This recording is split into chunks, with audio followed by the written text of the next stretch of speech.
Hi, it's Monday, it's 3 o'clock. Welcome to Together Unlocked. We're brought to you, as always, by Together 2012. We're led by disabled artists, creating a Paralympic cultural legacy in the main London 2012 host borough of Newham. I'm Ju Gosling. I'm an artist, also known as Ju90. I'm artistic director of Together 2012. And with me, where she's been locked down, a stroke trapped for almost a year now, we're going to have to work out what our anniversary is for lockdown in next month, is our chair, the artist and activist, Julie Newman. Julie, do you want to squeeze a bit closer to me? I think your chair has spun round and I'm just looking at our monitor. So we're going to come back to East London for a bit of audio description in a minute and some more introduction from Julie. But at the other end of our long-wheeled virtual sofa, but all on his own today, is our co-host Robin Surgener. Do you want to introduce yourself properly and give us some audio description? Well, yes. Hello, welcome to Monday and the oh golly, sixth week of our latest lockdown. I think it's starting to wear a little bit thin on people. So I am Robin Surgener. I am the business director at Together 2012. I'm also an artist in my own right under the name of Angry Fish. And as Ju said, I am up here in Sutton Coldfield, which today is actually sunny. I've been in the garden this morning, so that it's that nice compared with yesterday when it stayed below freezing all day. So rather strange. Anyway, so today I am sporting lovely whitey grey hair, no rimmed black armed glasses, a little bit of a red face. Sorry about that, folks.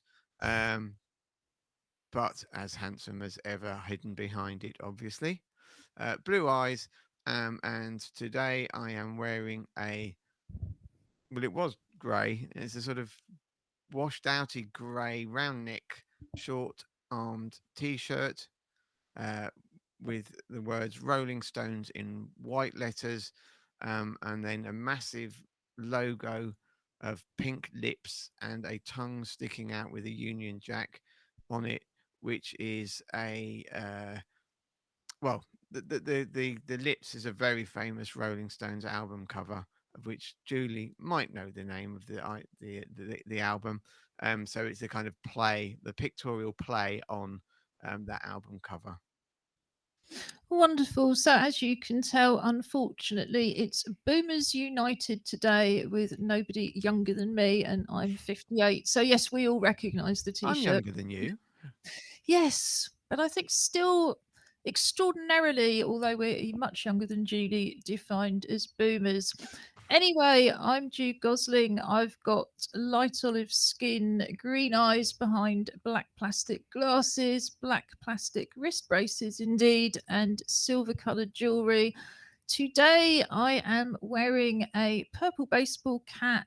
I've got a white long sleeved t shirt on, and over that, I've got a fleece that is quite actually new, which is extraordinary for me. Usually, I go, "Oh, I've had this for 30 years," or "That came from the charity shop." But no, this is the end of the New Year sales, which I find is always worth looking at in February. For some extraordinary reason, nobody seemed to want a fleece that's various colours in patchwork of purple, blue, orange, and yellow. You may be pleased if you can't see this for yourself, but I thought it was a bargain.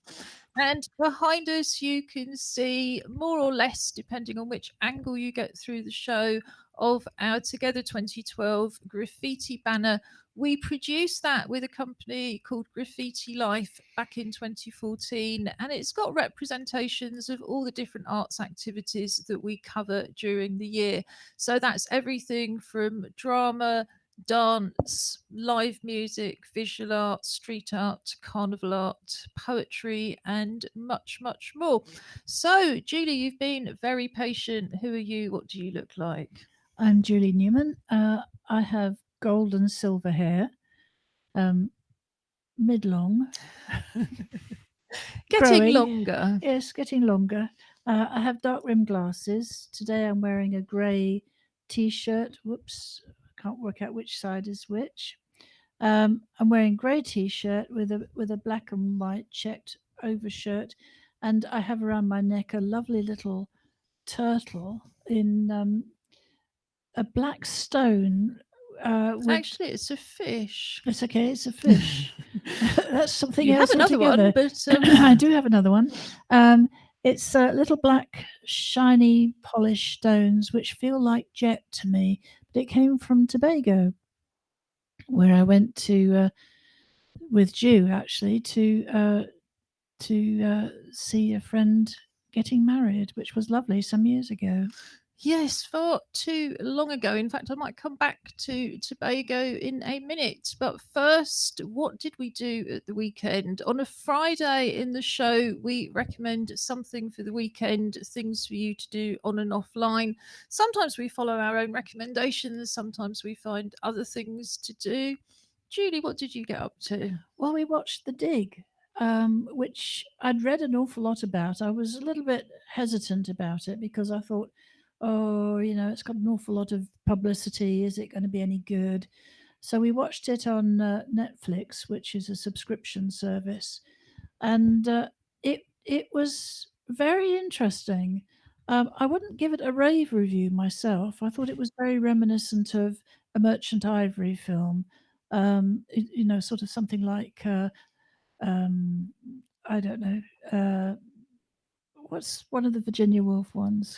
I don't know, and we had this conversation yesterday where I still didn't know. So the dig is set just before and during the outbreak of the Second World War, and it's the discovery of the Sutton Hoo treasure in Suffolk. So there were these mounds that they thought were ships, and they turned out to be royal burials, which also apparently the Dark Ages they used to think had no art and culture until they uncovered all these beautiful carvings and fantastic jewelry and different objects.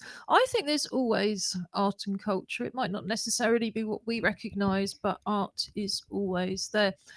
Yes, I mean, I think if you've got, and we appreciate that not everybody does, but we've said this before, at the moment, if you've got the money for a subscription TV channel, if like us, it's usually really difficult to get to the cinema. At the moment, you can see home movies like no other because, of course, films are not coming out into the cinema.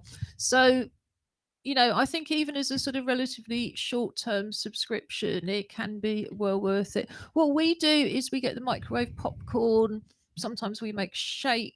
Sometimes we have sweets, but we have a proper cinema night of it. So yeah, we were able to fit in a cinema night. What about the surgeoners? Oh, well, we did two. It was a not very exciting weekend in the sense of um, Josh and I both did two lots of land work sessions with two different swim groups. Um, Emily's been trying to record to make this make sense. She's learning the clarinet. Some of you might have heard her play in the past, Patton, sorry, and um, she is trying to do the grade 3 exam, which isn't happening live as would normally happen in a room. So candidates have to video themselves performing the grade, the songs. But actually, I think it is far, far harder to do this than just going into a room and do the exam. I mean, we talked the other day about, we ended up, something that would normally take 5 minutes because you'd throw it out live, taking 2 hours because you're trying to get it perfect. And they're trying to record 4 songs, and every nuance you hear because you hear it back. And so it's been a tad frustrating. So we spent some time doing that as well. I think it's really difficult. I mean, I think just to open up the conversation, we do have a youth program. We have a young artist, Hazel Brill, who's already an international artist, and she works part time on our youth development program. One of the things she's offering to young people who are out of school is the Arts Award program. So we have some people doing that, including our intern, Eve Smith. And Eve is another one who's applying for things at the moment. So Eve is applying to do her stage 4 in performing arts. And it's the same thing. Everybody wants a recording. And of course, like so many people, Eve has not been at home a lot because she's been shielding. They've gone away to relatives, then they've only had a mobile phone, they've had next door's Wi Fi. And there's this assumption with all of the drama schools and universities that they can just record their audition and somehow that's a level playing field. I think it's extraordinarily difficult. You know, if you're a young person going into a live audition, you've got exactly the same conditions as everybody else. You know, I appreciate that Patton is still finding it a huge struggle when you have your own studio, you know, and if you're trying to do something on your phone at grandma's. Yeah, I think it's going to be very, very difficult, I think, for the colleges and art and drama schools to try to be as inclusive as they can this year. And goodness knows they're not very inclusive to start with. But I don't So know what alternatives there are apart from, I think if something's live on Zoom, then at least you're putting the young people all back to the same position. And yeah, I think the pre-record is really tough. yeah, absolutely. But hopefully they'll well, that it has to be submitted for Wednesday, and then. But we did. I mean, we did have some downtime. We've continued the Mario Kart challenge, of which Joshua maintains absolute superiority. But I made a third at one point. Uh, and lots of sport because we had rugby and there was the Manchester International Swim Meet, so it was a household of swimmers. Um, we kind of did that, and I even got to play the guitar. So Do you know, I meant to watch the swimming because it was the first international swim meet there'd been all season, wasn't there? And it was on YouTube, not the sports channels or ITV. Presumably the recordings are still on YouTube. I would imagine so. It's literally it's British Swimming's YouTube channel, and I think kind of almost everything that they've had up in it forever is on there, and it literally called the Manchester International. And I mean, there was some fabulous swimming, but looking at how well it was managed, they literally sprayed down the blocks between every heat and every final. They had, all the officials were masked, lots of space. I mean, it's a 50-meter international pool, so it has space, but normally it would be, um, Yeah, I mean, I was interested in the sort of the theatre and the spectacle of the sport, and also just being able to pretend you're in the water, which I think if you're locked down, is attractive. But absolutely, arts events have yet to really ever get back on. They've had little bits of starting up and then one night and then everything comes off again. So I think we can learn a lot just from watching the sports events. I mean, in terms of downtime, tomorrow, of course, is Pancake Day. And we were just chatting beforehand. I'm allergic to cow's dairy, which many people are. I'd just like to flag up two things. You can make pancakes with alternative milks and indeed with egg substitutes. But Julie, you've managed to find a great vegan recipe, haven't you? I have. It was on the BBC recipe site, and it uses a touch of soda bicarbonate and vanilla instead of egg.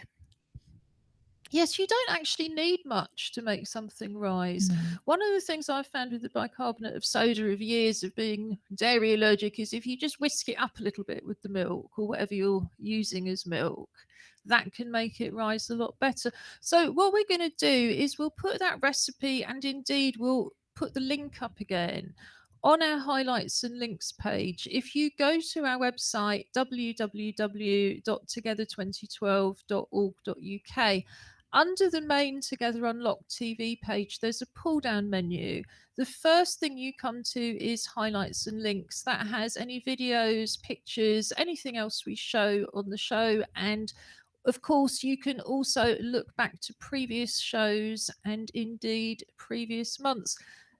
Of course, the other thing about Shrove Tuesday is it would be International Carnival Day. And I said I'd come back to Tobago.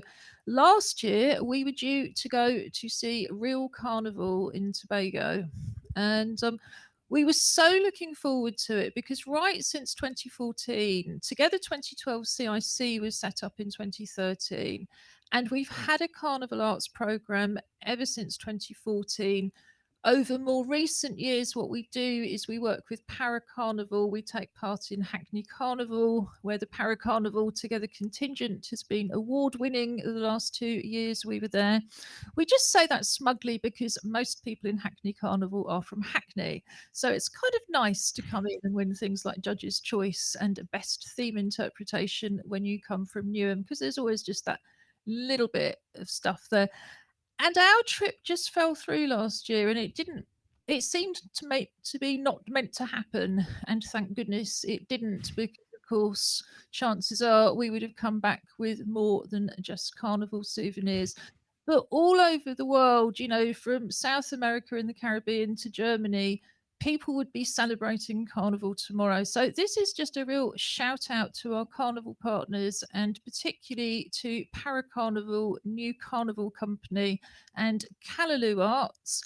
And Callaloo Arts did a wonderful Carnival Arts inspired piece of work for our festival, Making History Together. And all of that remains online, including their work around Muertes Ofrendas. And what they are, just to get serious for a minute, are ways of paying tribute to people you've lost by setting up little shrines. And there's all sorts of details about how the Mexicans do that in the Day of the Dead festival, which coincided with when we launched the work. But the new Carnival Company and Callaloo Arts, we are working with on a project called The Open Road, which is a national project all about making Carnival accessible to and inclusive of all. Now, that, of course, has now got huge challenges.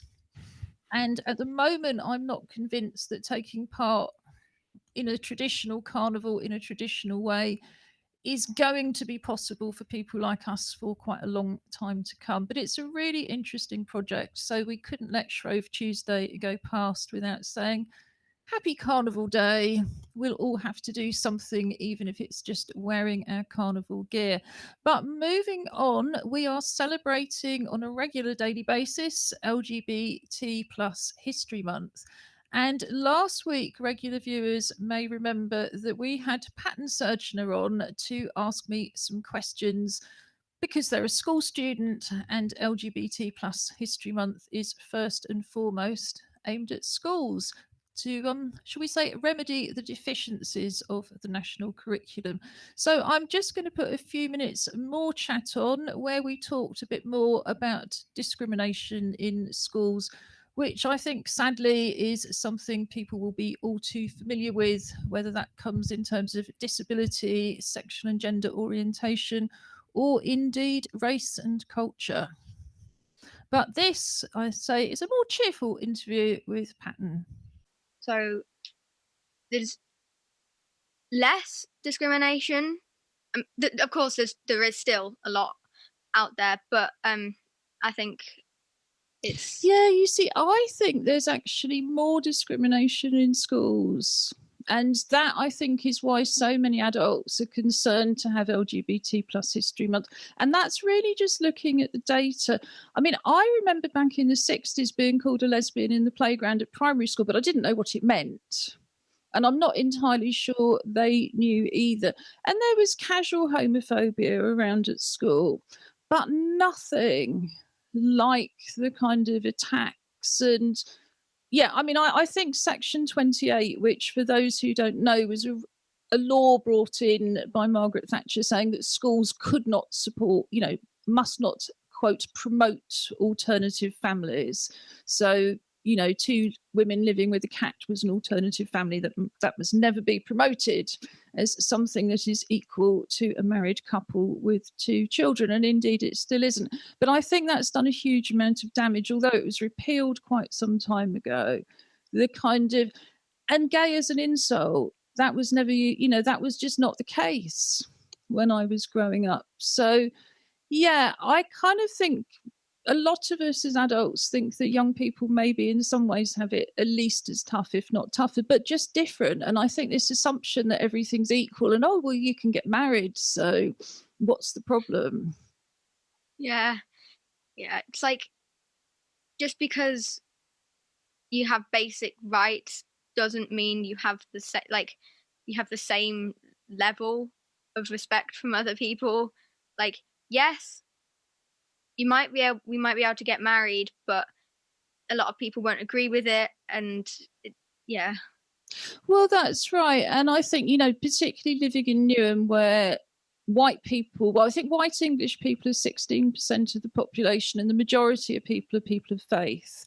And the majority of people of colour and the majority of people of faith, when questioned, I think in reality, people are a lot more tolerant. But when questioned, say same-sex relationships are always wrong.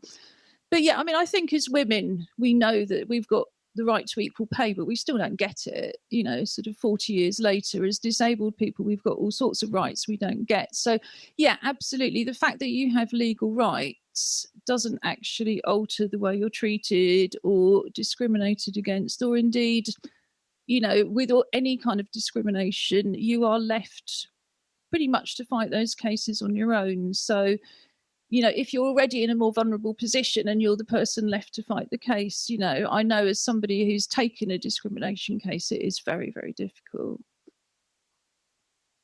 Yeah, it's, as you said, the discrimination is different. So it may not be done as much by, like, schools might not be, like, specifically opposing the LGBT plus communities, sorry, but the children will be, and it will be more targeted, because I'm not saying we shouldn't educate people, but because they're educated, they are. It's easier to target people, if you see what I mean. Yes, I think I do. If you don't know that somebody exists, it's hard to bully them, although very often they would be anyway. I mean, one of the things the LGBT plus History Month website offers is a range of resources. They're obviously not geared up to digital delivery because, I guess, having been told all last summer by the government that the schools were definitely going to be running all winter, they didn't see the need. But one of the things I spotted just now is there's a great set of posters. So for every single subject on the curriculum, there's a poster featuring somebody from the community or communities, like you so rightly say, who's made a major contribution to that field. And, having role models, because so often people grow up without role models, or they see drag queen race, which of course is, everybody loves RuPaul's drag queen race, but it's not representative of the vast majority, for example, of gay men. So, if you've only got very partial pictures, sometimes you can think, but I don't want to be like that. And you think it's okay, we're a rainbow community for a reason. We come in every colour, shape and size. Yeah. And thanks again for that pattern. So LGBT plus History Month continues till the end of February, and indeed beyond. I'm already getting booked up to do things in March and April simply because people haven't had time to fit it in. So look out for some of those later events as well. If you go to the LGBT plus History Month website, there's a calendar of events. There's lots of things to do every single day, so I can only pick one out. But at 5 o'clock this afternoon, free and online, there's a wonderful film event called Trans Infinite, where they've put together a collection of, I think it's 6 short films about trans, queer and non-binary superheroes. So if you fancy an hour and a half of superhero screenings, then we'll be popping that link up. But before that, you can just go to the calendar section on the LGBT plus history website. So now it is time for our regular weekly update. And I believe, Robin, you're going to kick us off. Yes, indeed. So I've been scouring, trying to keep coming up with free apps, which is increasingly difficult. I think there seems to be more apps, but more people recognizing that actually, particularly now that we're so much more focused on being at home, that they're monetizing their work, and I'm not going to complain. I can't condemn them for doing that, because they're it's like an artist. It's lovely to get paid for what you do. Um, but it just means that it's harder to keep searching. And I found a few, and they come up, and it's very annoying when they don't tell you in the listings that yeah, you can download it, but you can't do anything until you buy a um, subscription. And kind of as you said earlier, subscriptions are fine, um, but you could end up with loads. And I think that's the issue, because you go, oh, I like this app, and that's a fiver a month, and you add this one up, and that's another £4 a month, and all of a sudden you've got loads of apps you haven't got the time to use, and paying for them all on a kind of commitment. So first thing is, if you do choose a one with a subscription, be very wary of your own ability to use it and pay for it. Yeah, I was going to chuck a tip in there from Saturday where I learned the hard way, and I needed an auto cue, or as the Americans say, a teleprompt app. And I thought, I don't want to buy a free, I don't want to get a so-called free one with in-app purchases, because then it's going to hold me up, just like you say, along the line, or you do something and realize you can't save it. So I thought, okay, I'll pay for one, and I paid for it, and I got it up on my computer, and it just didn't do what I wanted to do. So I went down the alternative route that I probably should have gone down in the first place, where I went for a more expensive option that had a month's free demo. And it was brilliant. So I'm actually going to buy it. Oh, okay, that's good. But it used to be in the old days, every single app you could find a demo version of. What I discovered with this one is I could get the demo version. Could I get it from the App Store? Sometimes it's easier to get the demo version if you go to the manufacturer's website. So there was another app, for example, I use CyberDuck to put things up onto my personal website. Because if you don't have a WordPress website, you need something called a file transfer protocol program. And I've used CyberDuck for years for absolutely nothing. And you can choose, it's shareware, you can choose to register it, you can choose to make a donation, and I've always meant to. But when I found it in the App Store, you have to pay for it from the start. So that's another tip I would say, is if you're looking at an app but you're not 100% certain, or you really need to use an expensive app but you absolutely can't afford to subscribe, look for the demo versions. But like I say, follow, get the full name of the developer from the App Store, or Google Play as the Android store is known, but then go onto the manufacturer's website. I was quite surprised to be reminded just how much these things varied across the sort of wild west that is the internet. Thanks, Ju. And then so I did eventually find an app. And well, I came across it, and I thought, oh, I'm sure Josh had mentioned that one before, and it turned out he had. So I thought I would actually try using it. So it's an app called Autodesk Sketchbook, which is indeed free, or certainly at the level I was using it, and I didn't see anything about um, it costing more. And I don't know if you've got the pictures that I sent you, but I thought, Yes, I can. Let me just pop the photo up you've sent me first, and you can just audio describe it. okay, right. So this is the picture of our back garden from our kitchen door, and what it is, it's showing a semicircular raised decking area with a brick wall, and then a ramp from the higher area that follows the curve of the wall down to the grassed area of the garden.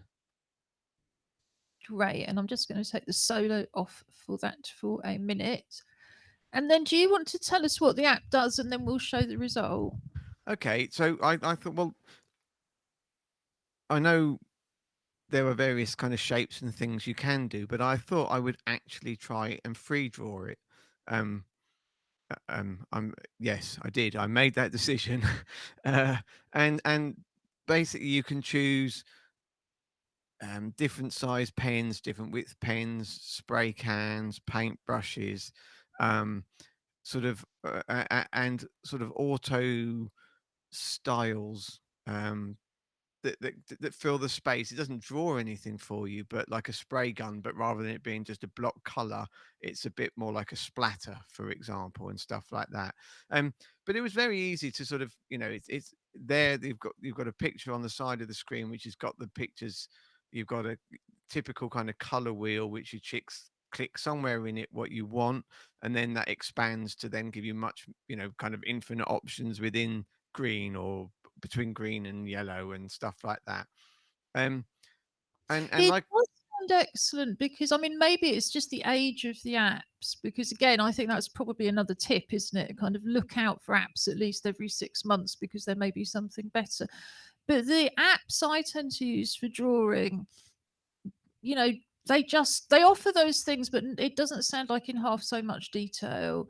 And I think that's another thing, isn't it? You don't want an app that's too basic. no, and You I want mean, I guess you could go anywhere from this. I mean, like, um, a lot of the apps.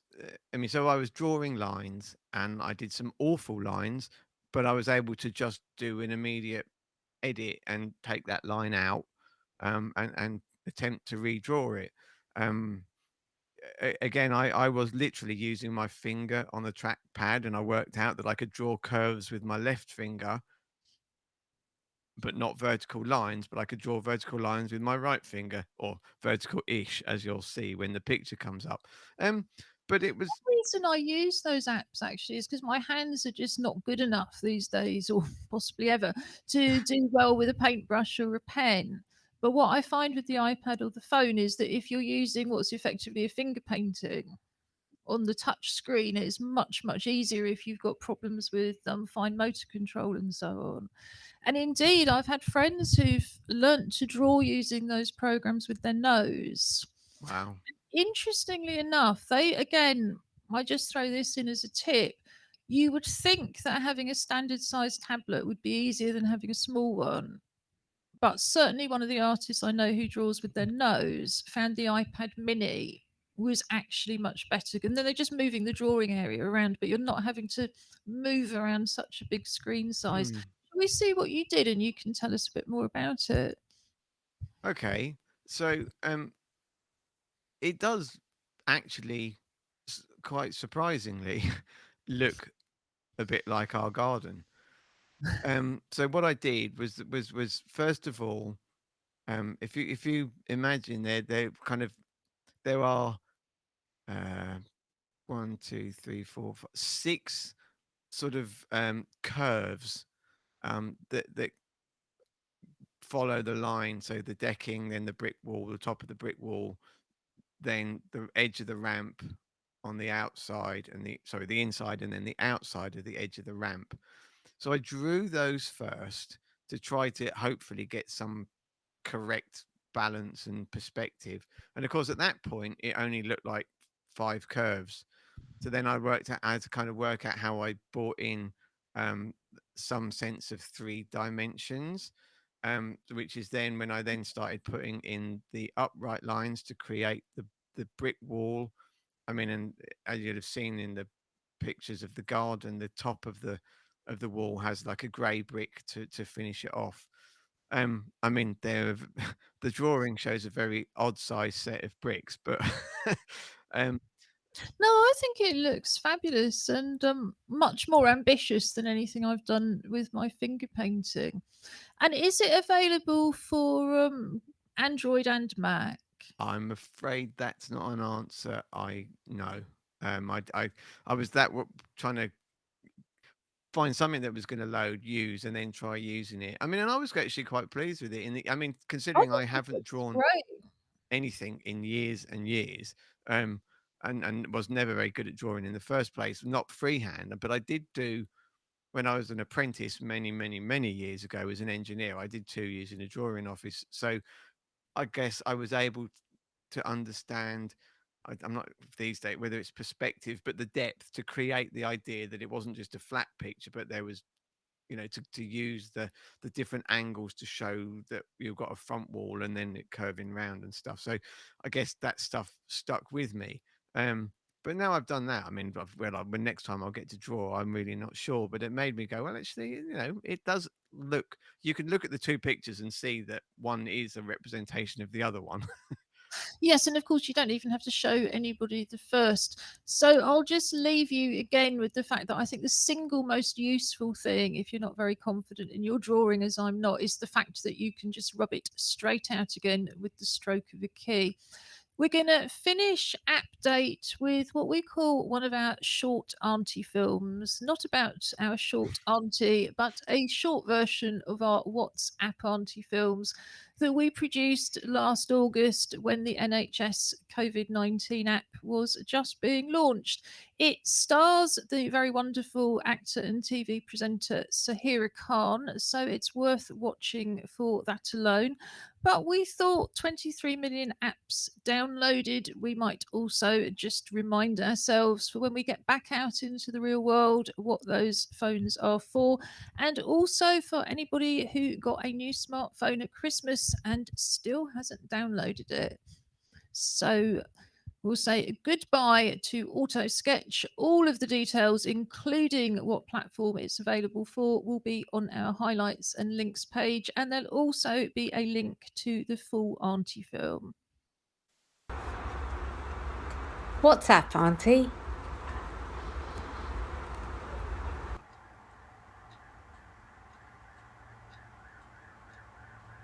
What are you looking at? The new NHS COVID-19 app, Auntie. What's that? It's a new way to fight coronavirus using our phones. It'll help everyone to protect each other and save lives. Let me explain. The app works in 6 different ways. If you become ill, the app helps you to check if you have coronavirus symptoms. If you do have coronavirus symptoms, the app helps you to book a test. This test can be carried out at home, at a walk-in centre, or at a drive-in centre. If you do test positive for coronavirus, you tell the app on your phone. Then you isolate, which is stay at home alone, for 2 weeks after your symptoms started. After that, you should no longer be infectious. While you're isolating, the app provides you with advice and support. Isolating is essential to stop the virus spreading. The app tells all of the phones that have been closer to you than 2 meters for at least 15 minutes over the past 2 weeks. The apps on those phones then alert their owners to isolate in case they're infected too. They can then book their own tests using the app. Will you help me to install the app now, please? Yes, of course, Auntie. Support the app. Support the NHS. Save lives. And thank you again, Sahira. We'll be seeing more of Sahira's work again soon. So we're moving on. On a Monday, we talk about film and photography. That's partly because on the second Monday of every month, we have our photographers and filmmakers clubs. Our club's programme is open to any disabled person and anybody they want to bring with them. Usually we say if you can get to East London, but now we say if you can get onto Zoom. We've cut the length of our clubs down to an hour to make it a bit more manageable. But on the second Monday, like I say, we have Photographers and Filmmakers Club. Next Monday, which will be the fourth Monday, we have our Dance on Screen Club, where we were already making masked dance for the screen. So that was, yes, very fortunate. On a Tuesday morning, we have the art clubs make a natter session and they have a still life session on a Friday. And then on a Wednesday, the pop-up poetry club meets and they meet by phone. We call you and we pay all of the costs. I'm going to put the links and details up on the highlights and links page. And on Wednesday, we will have poetry from the pop-up poetry club. And if you want to join in from home, Julie, what's this week's theme? It's decoupage, which is cutting up bits of pictures and No, so no, the on. poetry thing, Oh, darling. sorry, the poetry theme is a February morning. A February morning. So slightly different to a frosty morning, which I think they did last month. And it could even be what happens tomorrow on Pancake Day. So yeah, if you'd like to join in from home and you'd like us to showcase your poems on the show, send us your videos or your poems to read out to info@together2012.org.uk. So, Julie, we've been looking at some LGBT plus famous photographers, and this week I believe you wanted to talk about Cecil Beaton. Yes, I thought, given that it's History Month, it's always useful to look at a bit of history. Cecil Beaton was a very interesting man. He was born at the turn of last century. He was extraordinarily privileged, really rich. I mean, an indication of that is that he learned how to take photographs from his nanny, which I think is quite amusing. But, he was well schooled. He was well heeled. He basically sort of was sent to Cambridge, I think, as part of that pathway to take over his father's business interests, and he didn't. He didn't finish his course, and he was absolutely obsessed with his photography.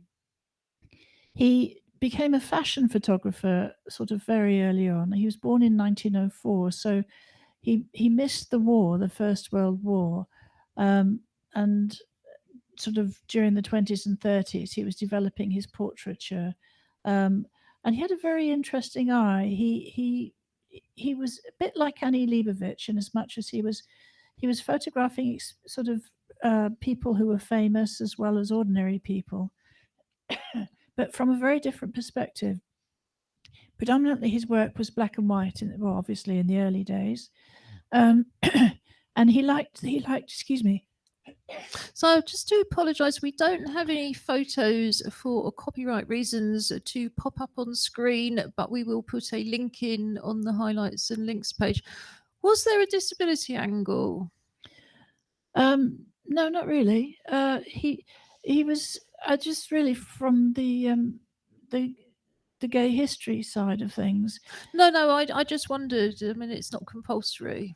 Oh, I know it's not. It's just that so many of our community are disabled and always have been. So, well, no. I mean, I just thought he would be interesting to look at because he was so different from Annie Leibovitz. As I said, they were both photographing famous people. Interestingly, during the Second World War, he was sent to the Ministry of Information, and his war photography was attributed to the Americans wanting to come into the war. He had a very famous photograph of a little girl in a cot, about 4 or 5 years old, with a teddy or a doll. And it got a lot of publicity. She was in Great Ormond Street, and it got an awful lot of publicity. And that photograph was extraordinarily powerful. But he also took a lot of photographs of the Blitz. And again, it's an interesting record. If we're looking at history, it's an interesting record.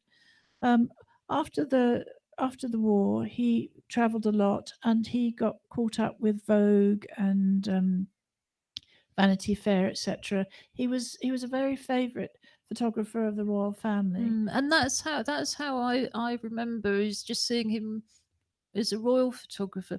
Well, that's fascinating. So we'll put the links up so you can look at the photographs for yourself. And I believe now, Robin, you've got some information for people who want to start streaming. You may well look at us and think if they can do it, we can. And that's absolutely right. We together we believe everybody has something to teach and everybody has something to learn. We were inspired in our founding by the head of external inclusion for London 2012, the late David Morris, who was a great punk poet and filmmaker. I think we've all got. So I think what how do you describe yourself, Robin? Folk punk. Yeah, folk punk.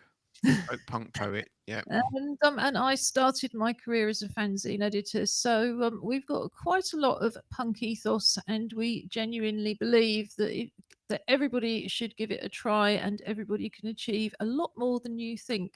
So, what's this streaming site, Robin? Okay, so again, I mean, I came across this in searching for stuff this morning, um, and I think it is Australian to so there are some links in it, and when I've clicked the links for equipment, it kind of takes you to things in Australian dollars. But essentially, what it is, it's a PDF, an online booklet, um, giving anyone the basic details of what you need to start streaming. Now, if you look at it, it's actually called Live Stream Sports in 5 Easy Steps. Um, I think that's probably because it's Australian, because everything in Australian is sporty. We know that. Um, So they're allowed to do sport at the moment. I'm not sure actually in Australia what's going on with live sport. Um, but essentially it gives it's 5 steps. It's got choose your hardware, install vision mixing software. Now, just an example of that would be if you watch, in our show, when our screens change and Ju will bring up the images like she did earlier. The fact that we've got 2 images on screen at the moment, that is kind of the very essence of visual mixing. um, and then it says add live graphics. Again, if you're doing sport, then you might want to put scores and things up.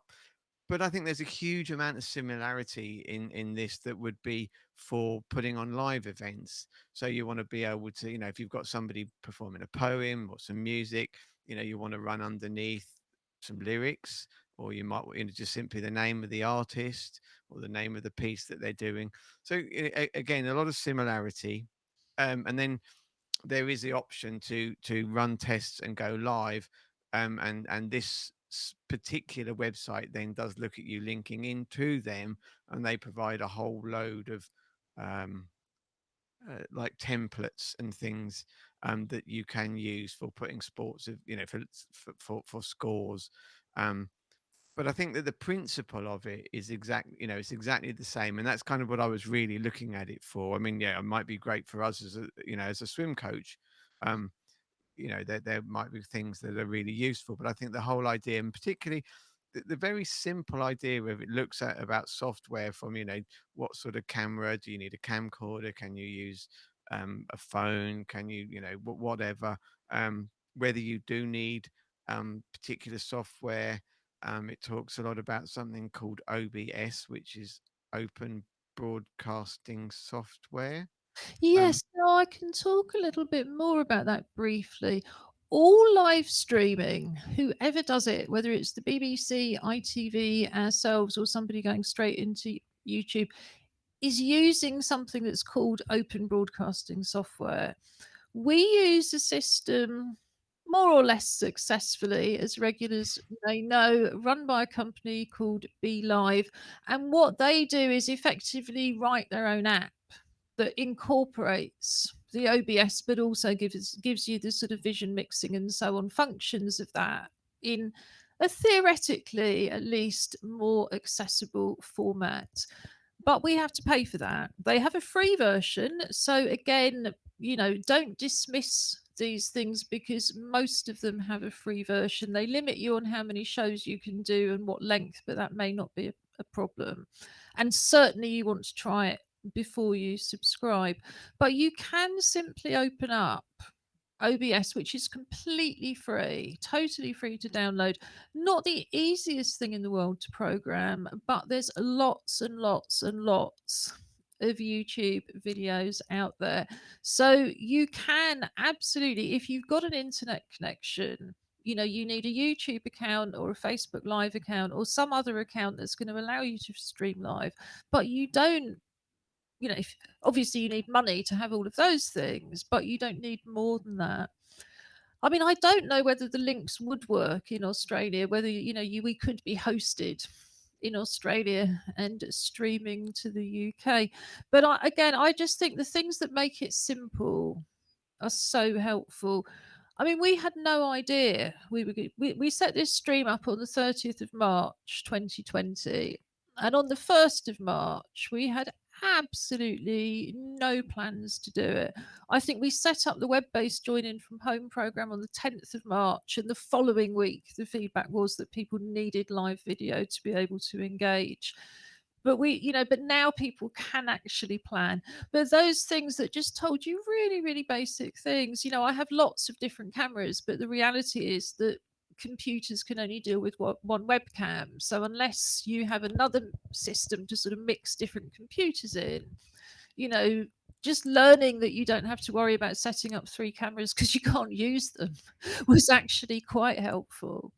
Julie, did you want to add anything? No, I think you're right about it being a learning experience. And we continue to learn. And that anyone can do it. Yeah, I think it sounds like a really, really great place to start.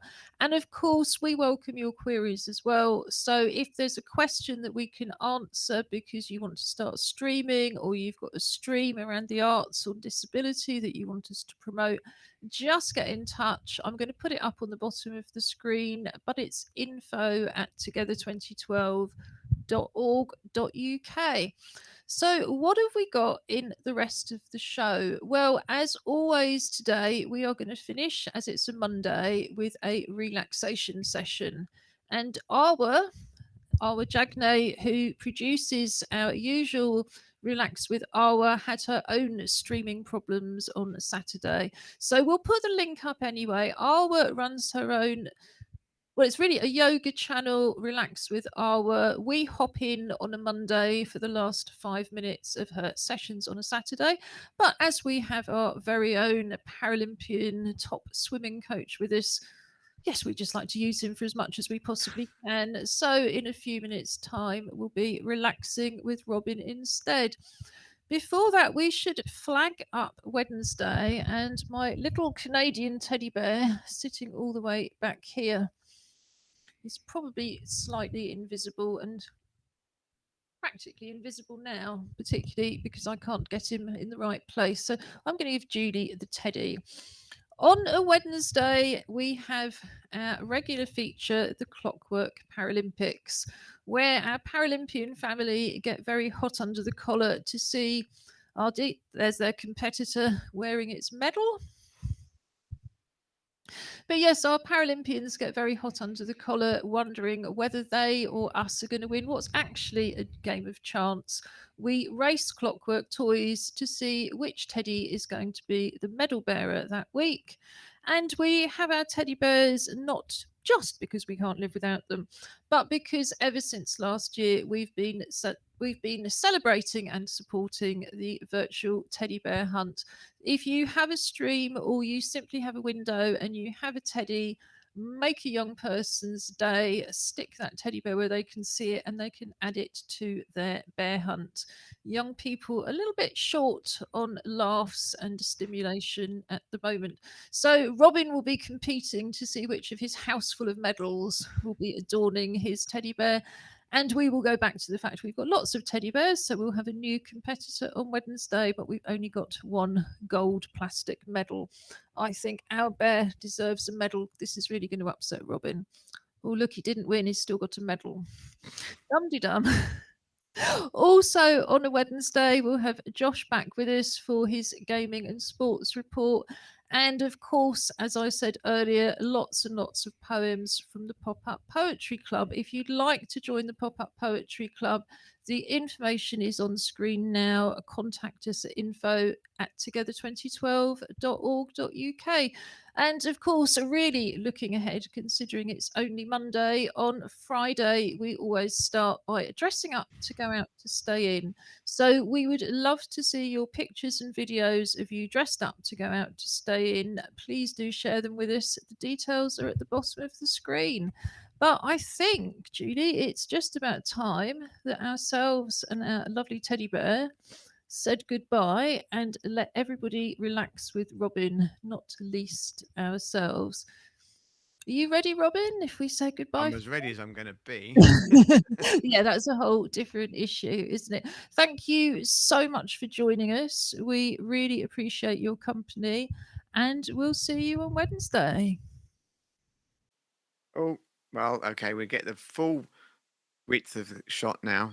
Apologies for a little bit of window in the corner there.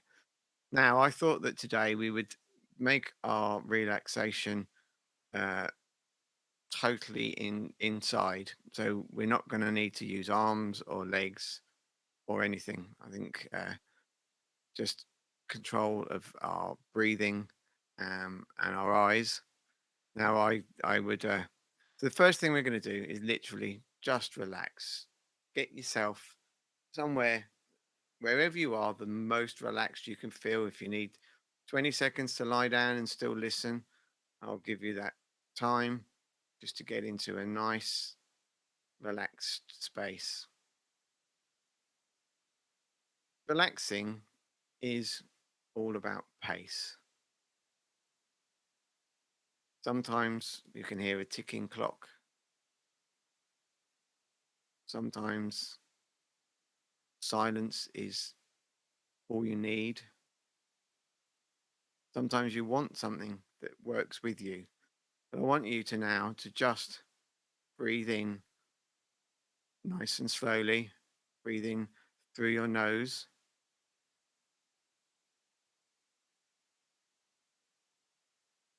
Hold it for a couple of seconds. And then breathe out again. As a sports person, the most relaxed you need to be, other than when you're actually asleep, is immediately before you compete, which often sounds really silly, but you use more energy for your nerves, or certainly a huge amount of energy. If you're nervous, your muscles are all tense before you go into an activity. Those muscles are already eating away your oxygen and eating away your energy reserves. We need to be relaxed. So similarly, if you want to, thinking about when you can't get to sleep at night, do you have any tips? Do you have any ways of doing it? It's a strange one, but I do a number of different ones. One is the one that is, I think, actually lifted from the American Marines, is where you, in your mind, you use your breathing to draw a square. So what you do is, as you imagine the square has got 4 lines, you breathe in,